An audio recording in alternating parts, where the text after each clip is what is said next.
Hey guys, welcome to this week. Happy Monday. Hope you guys are doing well. Um, it was so good to see you guys last week on Zoom. A couple of shout outs to you guys. We saw some Dawn, Ramon. I saw Charlie's always first on, and we had Andrea and Juliana and Nathaniel and Dylan. And who else do we have on there? Nicholas, Andrew. So I'm looking forward to seeing you guys. Okay. I know last week was hard getting a lot of people on because they were just getting their passwords and getting on Seesaw. But shout out to you guys that already have been on Zoom and really appreciate your presence here and hanging out with me. So thank you. Thank you. Okay. You might be wondering if you're new for this week. What is this all about? Well, we are learning on an island.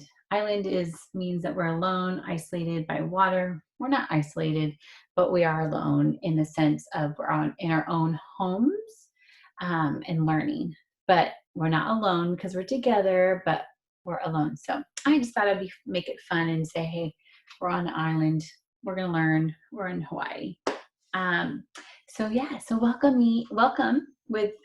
to you, and welcome to this week of April 6th through the 10th. I'm just going to give you a couple little tidbits of what's going on this week. We're going to, in language arts, talk about what do myths help us understand about plants.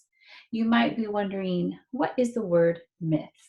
Well, myths are things that we believe to be true, possibly about something. So think of the holiday that we just had. It was St. Patrick's Day. And there's a plant that we say, the four-leaf clover. If we have it and we find it, we think that it brings good luck. Or the dandelions that we blow all those seeds away and say, oh, make a wish, our wish will come true if we can blow it in one blow. Those are not necessarily factual if you think about it, but those are things that people think about it. And they think, oh, well, this is what you do with a plant, and this is, of course, is going to happen. Well, it also causes us to investigate about plants and understand why. By blowing the seeds off the dandelion, not just makes us think that our wish will come true, but also helps with the spreading of the seeds, because those are little seeds that go around and causes more to grow. So that's a little bit of something that we're going to talk about. We're going to talk about a lot about those plants in the life cycle, just as we did last week with science. So you guys already know a lot about it from last week if you read the articles on your Studies Weekly.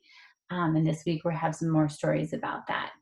And also, without putting it up here, we're going to be doing some projects that have to do with plants and wanting you guys to get out and make plants projects and also just get outside and see this beautiful world. I know it might rain this week, but let's make the most of what we have. Okay. For phonics, we're going to be talking about open and closed syllables. Now, when we read words and the way we break down words and how we sound them out is often by breaking down the word and how we read it. So open syllables is when we read a word and when we chunk it and it ends in a long vowel. For example, the word is music. So we say mu with the long U, and then we have zik, music. This is called an open syllable word, is when we chunk it and the first half has the long vowel, okay? A closed syllable is when we read a word and it ends or it has a short vowel when we've chunked it and it has a consonant next to it, such as the word napkin. Listening to the short vowel, napkin.